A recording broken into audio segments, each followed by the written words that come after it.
How many of you have ever received unfair treatment? Jesus said it is impossible that no offenses should come. Do you have the right to be offended? Offense is a snare, a trap. An offense is the bait of Satan. The bait of Satan. John Bevere's best-selling book has changed lives all over the world. God's word, His promise, will always come to pass as long as you don't get offended. And now, John Bevere Ministries presents The Bait of Satan Curriculum, a 12-part series designed to free you from the snare of offense. What you do with the offense will determine your future. Lucas 17, verso 1, Jesus fez a declaração: é impossível que não venham as ofensas. Digam, é impossível. Agora deixa eu deixar bem claro, se você respira ar, ok? Se você bebe água, se come comida, você terá a oportunidade de ficar ofendido. O que você faz com a ofensa vai determinar seu futuro. Ou você ficará mais forte, ou ficará mais amargo. Você nunca permanecerá o mesmo depois de encontrar a ofensa. Repita comigo, eu nunca mais serei o mesmo depois de encontrar a ofensa. E Pai, em nome de Jesus, me ajude a escolher o seu caminho. Amém. Agora, na última sessão, falamos sobre ser traído por irmãos. Irmãos que se ofendem conosco e nos traem. E vimos no último capítulo como José foi traído por seus irmãos, mas ainda assim escolheu não se ofender com eles. E então, quando Deus trouxe a termo as promessas na vida de José, ele os abençoou. Ele não os amaldiçoou, os abençoou. Porque José entendeu que nada poderia acontecer à sua vida se Deus não aprovasse, uma vez que ele era obediente. Amém? Ninguém pode tirar você da vontade de Deus. Nenhum homem, nenhuma mulher, nenhuma criança pode fazer isso. Os irmãos de José tentaram, disseram, vamos matá-lo e vamos ver se ele nos lidera, certo? No entanto, não conseguiram fazer isso porque Deus sabia, antes mesmo de eles nascerem, antes de Deus dar o sonho a José, o que seus irmãos fariam. De fato, José disse, não foram vocês que me trouxeram aqui, foi Deus que me trouxe aqui. José disse isso, lemos em Gênesis e também no livro de Salmos. O salmista diz que Deus enviou um homem antes deles, não que eles enviaram. Estão comigo? Quando você realmente entende que nada pode vir à sua vida sem Deus permitir, isso realmente te liberta, porque tudo que você passa, ouça, tudo que você passa, qualquer coisa, Deus vai usar como um calço para a sua vida se você responder em obediência. Alô? Deixe-me ler direto do livro. Frequentemente a coisa que parece como um aborto do plano de Deus, na verdade acaba sendo a estrada para o seu cumprimento, se ficarmos na obediência e livres da ofensa. Os filhos de Israel se ofenderam, abortaram o plano e abortaram seu chamado. José escolheu ficar doce, escolheu ficar obediente, e Deus cumpriu o plano de Deus em sua vida. Veem isso? Agora, uma coisa é ser traído por um irmão. É uma coisa inteiramente diferente, ouçam com atenção. Receber tratamento injusto, ou até mesmo traição, de um pai ou um líder. Eu disse na primeira sessão que aqueles que mais podem te ofender são aqueles sobre os quais você tem mais expectativas. É normal que tenhamos expectativas maiores com líderes porque esperamos que eles nos nutram, que nos ajudem a crescer para sermos o tipo de pessoa que Deus quer, certo? Davi experimentou a rejeição de um pai. Eu quero falar sobre Davi. Quando Davi era jovem, a vida dele e a vida de Saul se encontraram antes de eles se encontrarem. Foi quando Samuel foi à casa de Davi, e Samuel ungiu Davi para ser o próximo rei de Israel. Seus 7 irmãos mais velhos passaram, e Deus disse, há um que eu estou buscando. Veja, uma coisa é nós perseguirmos Deus, outra coisa é Deus nos perseguir. Estão comigo? E eu não sei vocês, mas eu adoraria ser alguém que Deus busca. E Deus estava buscando a Davi e enviou o profeta à sua casa. E o profeta viu todos aqueles que pareciam ser o candidato perfeito ao próximo rei. Deus disse, é aquele ruivinho que cuida das ovelhas que eu busco. Amém? Então agora, Davi foi ungido para rei. Você imagina os pensamentos que passaram por Davi? Quando o óleo descia por Davi, ele pensava, esse é o profeta de Israel, aquele que ungiu o rei Saul, e ele dizia, eu serei o próximo rei. Bem, o tempo passa e lá no palácio Saul está atormentado. E os homens de Saul que o cercavam tinham de encontrar um músico habilidoso e lembraram, ei, há aquele filho de Jessé que toca a harpa muito, muito bem. Então trouxeram Davi, Davi começa a ministrar a Saul musicalmente, e Davi acha aquilo fenomenal. É minha posição de entrada. Então mais tarde os filisteus e Israel estão em guerra.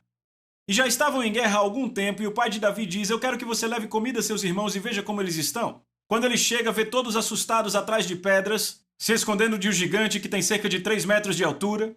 E quando ele chega, seus irmãos diz, quem é esse incircunciso filisteu? Eles ficam com raiva e Davi entende, é por isso que eu estou aqui. Ele sai dos seus irmãos para o rei e diz, eu vou pegá-lo. E Davi pergunta no processo, o que será dado ao homem que matar o gigante? E eles dizem, receberá a mão da filha do rei em casamento. E Davi diz, rapaz, estão comigo? Então Davi diz ao rei, eu matarei, e Davi vai e mata Golias. Então a filha do rei Saul, Mical, é dada em casamento. Agora o rei Saul pede que ele se mude para o palácio. Davi se torna amigo de Jonathan, ele agora come à mesa do rei, e o rei Saul, na verdade, faz de Davi seu escudeiro. Então Davi pensa com seus botões. Ele pensa, é fenomenal. O que Deus profetizou está acontecendo. Eu fui trazido ao palácio do rei, eu comi à sua mesa, tenho favor com seus filhos, eu sou seu escudeiro, eu tenho a mão de sua filha em casamento. Esse rei vai me mencionar um dia e me pôr no trono. Uau, o plano de Deus se desdobra diante dos meus olhos. Bem, voltaram de uma batalha e você sabe o que houve. As mulheres começaram a proclamar, disseram, Saul matou seus milhares e Davi matou dezenas de milhares. E Saul fica com raiva e com ciúme. Então agora Davi ministra ao rei algumas vezes no palácio, e o rei pega uma lança e tenta pregar Davi na parede. E depois da segunda vez, Davi, que era um cara esperto como qualquer outro, diz, eu vou sair daqui, senão eu vou virar um quadro, ok? E então ele vai embora. Pelos próximos 14 anos, agora ouça com atenção, Davi não mora mais em casa, no conforto da sua própria cama, no abrigo dos seus próprios pais e irmãos. Ele agora tem vivido em cavernas e em desertos. Sua vida agora está totalmente mudada. Desde a idade de 16 anos até a idade de 30 foi onde ele teve que morar. E esses são os melhores anos da vida de alguém, sabe?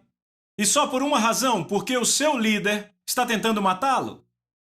Agora, em 1 Samuel 24, Saul descobre que Davi estava no deserto de En-Gedi.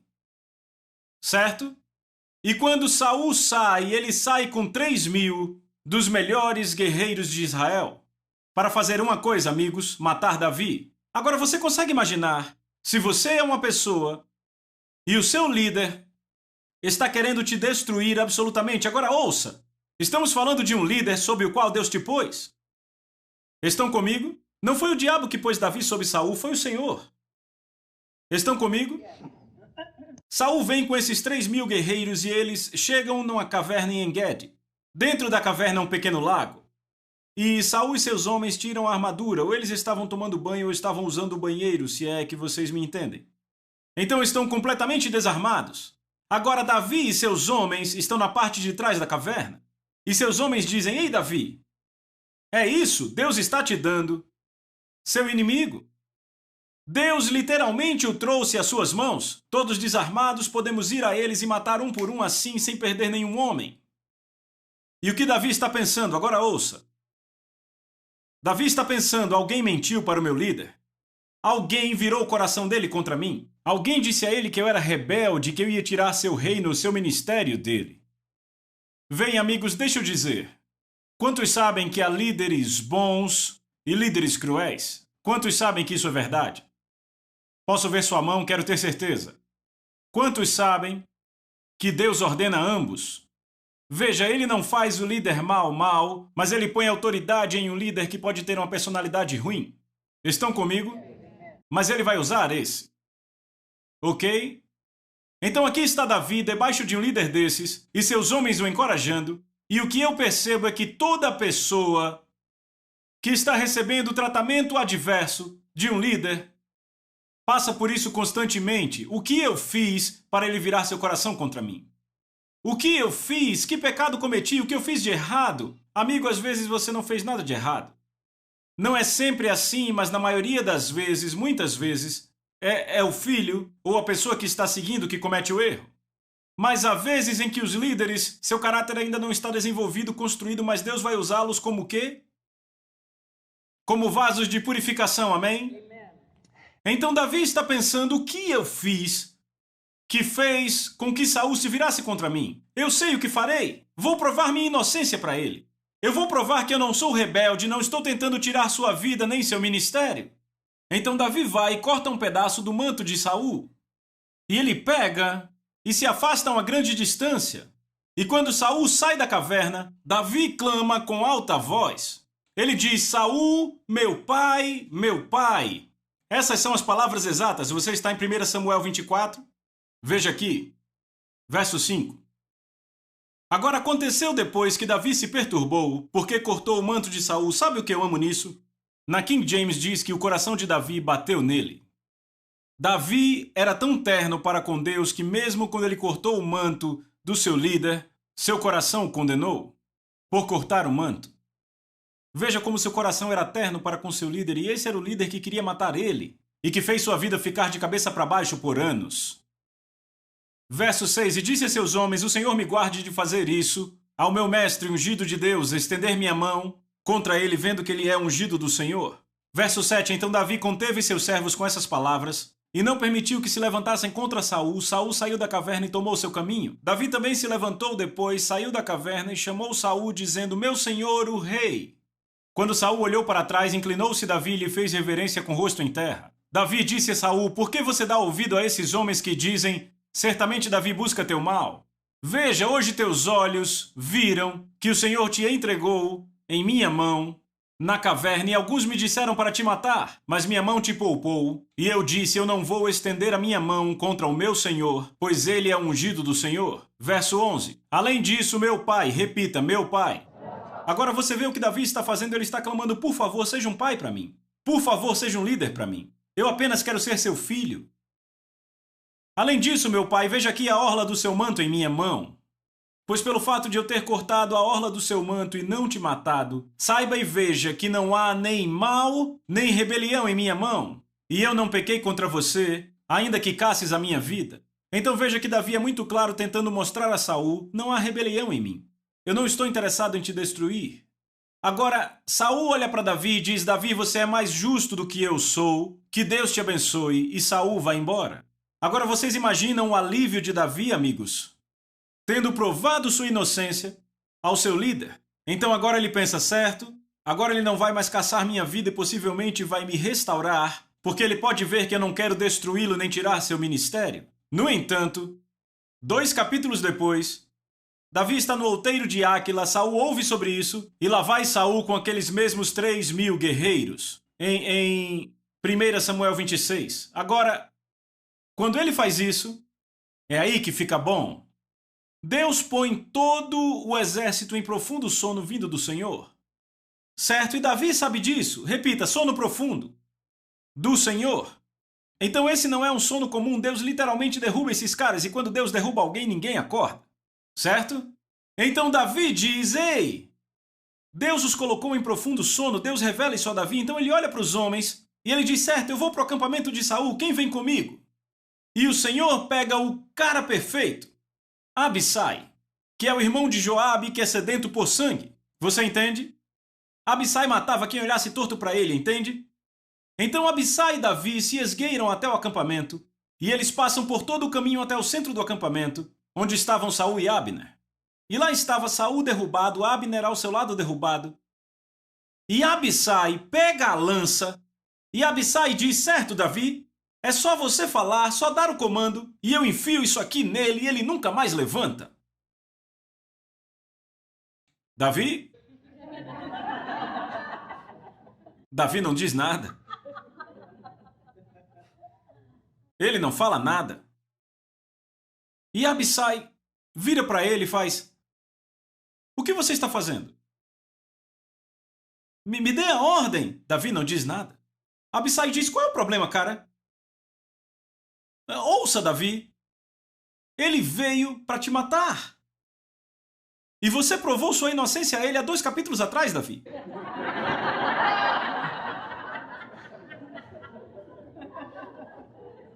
Isso é autodefesa. Se você não matar ele, ele vai matar você. Isso vale em qualquer corte do mundo. Davi, me dê a ordem. Davi, qual o problema? Veja, Deus trouxe ele para dentro da caverna 2 capítulos atrás e não fizemos nada. E ele nos deu a chance de salvar nossa nação. Porque entendam, amigos, esse cara é um assassino. Estão me ouvindo? Sabe por que eu sei disso? Porque está na Bíblia. Havia 85 sacerdotes na cidade de Nob. Davi foi àquela cidade para pegar pão, e os sacerdotes lhe deram pão, e oraram por ele, e deram a ele espada e conselho. E quando Saul ouviu, quando Saul ouviu que eles deram assistência a Davi, Saul matou 85 dos sacerdotes. Não só os sacerdotes, matou-lhes as esposas e os bebezinhos. De fato, ele passou a fio de espada toda a cidade de Nob. O mesmo juízo que ele devia ter dado aos amalequitas, ele passou à cidade de Nob. Ele matou a sangue frio 85 sacerdotes. Agora ouçam. Eu não sei vocês, mas eu nunca tive um líder que matou 85 sacerdotes, 85 ministros. De fato, eu não conheço ninguém na América que está no ministério que matou 85. Então deixa eu pôr dessa forma. O líder de Davi, o pastor de Davi, por assim dizer, é pior do que qualquer líder que eu conheça na América, que vocês conhecem. Até onde sabemos. Estão comigo? Então Abissai olha e diz, ele é um assassino. Ele matou toda a cidade de Nob, matou as criancinhas, matou os sacerdotes. Deus deu ele para nós, para libertar a nação, ele vai destruir a nação. Será que você não entende? E Davi não diz nada. Finalmente Abissai põe a lança de lado e diz, espera aí, Davi, por que você acha que Davi pôs esse exército em profundo sono? Ele pôs esse exército em sono profundo porque Deus quer a nossa nação livre desse assassino. E Davi olha para Abissai. Sabe o que ele diz? Não toque nele. Não toque nele. Repita, não toque nele. Veja o verso 9. Mas Davi disse a Abissai, não destrua ele. Pois quem pode estender a mão contra o ungido do Senhor? Outras versões dizem o líder do Senhor. Repita, líder. E ficar inocente. Davi disse, pois tão certo como vive o Senhor, este o ferirá. Ou seu dia chegará em que morra, ou que descendo a batalha seja morto. O Senhor me guarde de que eu estenda a mão contra o ungido do Senhor. Agora, porém, toma a lança dele e a bilha de água, que está à sua cabeceira, e vamos. Outra vez ele quer mostrar sua inocência a Saul. Abissai olha para ele e diz, ok. E eles saem. Por quê? Deus pôs aquele exército em sono profundo. E por que Deus permitiu que Davi chegasse até o centro? Não foi para Davi libertar Israel? Houve tempos em minha vida, e ouça, que eu poderia ter exposto o líder. Porque quantos sabem que muito poucas pessoas vivem sua vida sem um líder cruel? Há os líderes bons e os maus. Graças a Deus que temos um bom aqui, não é? Amém. Mas há os cruéis. E sabe, eu acho que todo mundo já passou pelos cruéis, porque Deus usa os bons para nos nutrir e Ele usa os cruéis para nos refinar. Amém. Estão aí, ambos têm um propósito no plano de Deus. E houve momentos em que eu poderia ter exposto um líder cruel. Eu tive um líder que queria me demitir na igreja onde eu trabalhei. Ele fez tudo o que podia para me demitir e eu lembro. Meu pastor-presidente, ele era meu superior, acima de mim. O meu pastor-presidente disse, se houver alguma coisa de errado entre você e ele, venha direto para mim. E eu lembro que eu tinha provas para destruir esse cara. E eu me lembro que eu fiquei orando por 45 minutos. Deus, como eu falo com o pastor-presidente sobre isso? Isso tem que ser exposto. Eu escrevi um documento de prova sobre como ele se comportava. E, Senhor, eu fiquei lutando. Eu dizia, Senhor, o cara quer demitir três pastores da equipe. Eu disse, ele faz isso e aquilo. Ele está fazendo tudo isso à congregação. Como você quer que eu diga ao pastor-presidente? E, finalmente, depois de lutar por 45 minutos, eu olhei para cima e disse, você não quer que eu mostre isso a ele, não é? E a paz de Deus veio, bam! E eu disse, o quê? E eu rasguei a prova, e eu disse, ou eu estou louco, ou eu vi Deus, e eu rasguei. Sabe o que é fantástico?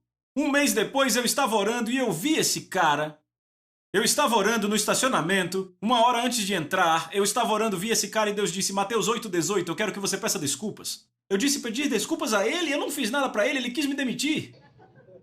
Então eu orei pelo seu pastor. Eu comecei a orar por missões. Já ouviu falar de seco? Então, depois de 20 minutos de secura, eu disse, Senhor, o que você quer? Ele disse, você lembra Mateus 8,18, eu quero que você vá lá, peça desculpa e faça pazes. Então eu fui.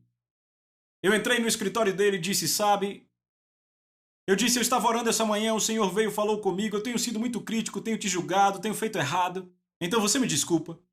Ele disse, claro. Ele ficou surpreso. Lá está o cara que queria me demitir, certo? 6 meses depois eu estava fora da cidade, lembra o que Davi disse? Que o Senhor julgue entre eu e ele. 6 meses depois, eu fora da cidade, tudo que o cara estava fazendo foi exposto. Foi tão severo que o pastor presidente poderia processá-lo e lançá-lo na cadeia por anos. Mas ele teve misericórdia e imediatamente o demitiu, guardou a prova do que ele tinha feito e entregou no envelope selado a um advogado. Davi olha para Abissai e diz que Deus julgue entre eu e ele. Por quê? Porque foi Deus que pôs Saul sobre Davi. E Davi está dizendo, Deus, é você que pode cuidar dos seus líderes se agirem errado. Quando julgamos um líder, estamos dizendo, Deus, você não sabe o que está fazendo, então deixe que eu assuma a partir daqui. Foi por isso que Deus disse a Miriam, por que você não teve medo de falar contra Moisés? Fui eu que coloquei ele sobre você, você está tomando o meu lugar. Você está aqui? Por que Deus pôs o exército em um sono profundo? Eu te digo por quê. Para testar Davi. Para descobrir se ele seria outro Saul, se ele ia cuidar de tudo com suas próprias mãos, ou se continuaria sendo o homem segundo seu coração. Se você olhar a diferença entre Saul e Davi, há uma linha muito fina que os separa. Davi constantemente esperava por Deus e perguntava ao Senhor. Saul fazia com suas próprias mãos. Era a única diferença. Saul protegia o que Deus deu a ele. Quando ele sentiu que tinha aquele jovem que ele achava que ia roubar seu ministério, ele buscou matá-lo. No entanto, Davi, quando Absalão quis tomar seu trono, a atitude de Davi foi minha recompensa, Deus, não esse trono. Pode ficar, minha recompensa eu acho até no meio do deserto. Veja 2 tipos de ministros, aos que amam o ministério e aos que amam a Deus. Os que amam o ministério protegerão o que Deus lhes deu. Os que amam a Deus, não tenho que se preocupar, ninguém pode tirar Deus de mim. Ele é o meu, ouça. Se você ler o livro de Ezequiel, você descobre, eu acho que é o capítulo 43. Há 2 tipos de sacerdote, o tipo de Zadok e o outro tipo. Zadok foi a quem Deus disse, eu sou a sua recompensa. Os outros, não é o caso. Entendem? Eu perguntei, entendem? Então Davi e Abissai saem. E sabe, muito pouco tempo depois, Deus julga Saul. E quem ele usa? Os filisteus. Normalmente Deus usa o mundo para julgar seus servos.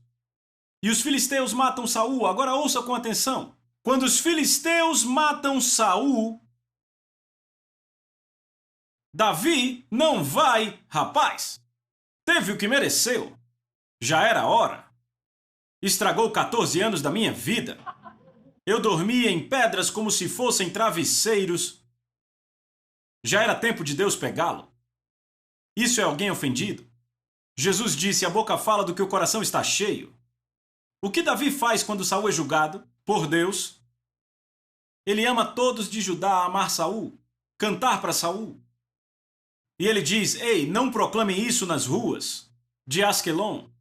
E para os filisteus ele disse, não se alegrem as filhas dos filisteus. E ele diz, Saul, você é amável. E ele ensina a todos os homens cantarem uma canção de amor para Saul. E então um jovem chega e fala sobre Saul. Na verdade, eu inverti. Quando o jovem fala a Davi que Saul morreu na batalha, o jovem acha que vai ganhar pontos com Davi.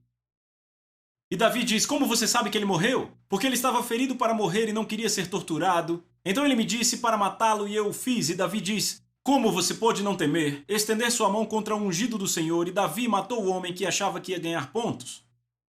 Porque o homem pensou, se eu contar a ele que fui eu que matei, esse cara vai ser o próximo rei e ele vai me dar um bom lugar. Aconteceu exatamente o contrário. Estão comigo? Então Davi caçou algum descendente de Saul e ele o abençoou e deu um lugar na mesa do rei. Agora, isso parece um homem ofendido? Eu disse, isso parece um homem ofendido? Davi percebeu nos 14 anos que fugia de Saul, nos 14 anos da perseguição que sofreu por Saul, que na verdade eram os anos em que ele era treinado para ser o pastor de Israel. Veja, você tem que entender isso. Deus pôs sonhos em cada um de vocês. Você vai passar por adversidade. Eu lembro que uma vez quando eu orava, Deus mostrou em meu espírito, Ele disse, esse é o sonho para o qual te chamei. E Ele disse, aqui onde você está agora. E você acha, John, tudo que você tem que fazer é zip? E você chega. E Ele diz, não, eu te envio para esse deserto, esta situação, este fogo refinador, este deserto, esta fornalha, e você passa por todos esses lugares até chegar aqui. Ele disse, mas entenda, você tem que passar por esse deserto, tem que passar por este fogo refinador, por esse deserto e esse, para você chegar com caráter aqui. Saul nunca passou pelo deserto, ele nunca passou por um refinamento, não tinha o caráter para segurar a liderança que tinha. Davi no deserto foi onde seu caráter foi desenvolvido. Quando Saul perseguia, seus líderes não lhe tratavam bem. Ele virou tudo isso e ao invés de ficar ofendido, fez disso um calço para sua vida. Ao invés da ofensa, que é uma pedra de tropeço em sua vida, ele acabou transformando o tratamento que o queria matar e destruir, o transformou em um trampolim que o levou à grandeza. Estão comigo? Amigos, deixa eu deixar claro. Eu quero reforçar isso. Se Deus sabe quantos fios de cabelo há em sua cabeça, Ele sabe o que você tem recebido, seja de outro irmão, ou irmã, ou de um líder. Não há nenhum tratamento que chegue até você que foge à atenção de Deus. E como você lida com esse tratamento, é como ou você vai crescer, ou você vai se tornar amargo e contaminado.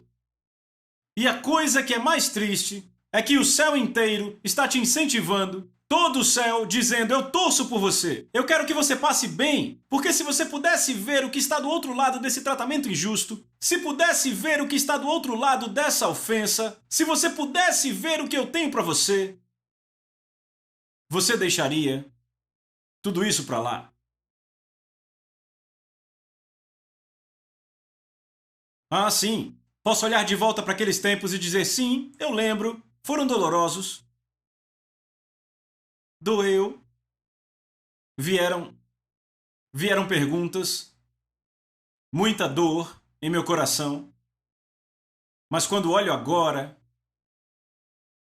foram tempos de tesouros, porque sendo honesto, os tempos mais difíceis da minha vida, e eu digo que não há nada pior do que tratamento injusto, ainda mais de um líder, os tempos mais difíceis da minha vida, eu olho, foram os maiores trampolins, grandes tempos de crescimento que eu já encontrei. E o triste é quantas pessoas não tiram bênçãos disso, porque elas não veem o agir do Espírito Santo em sua vida naqueles momentos. Eu estava falando com meu querido amigo Kevin, e eu disse, Kevin, eu estou convencido que um passo de obediência, quando não se tem vontade, vale muito mais do que 1000 passos de obediência quando se tem. O céu vai revelar isso.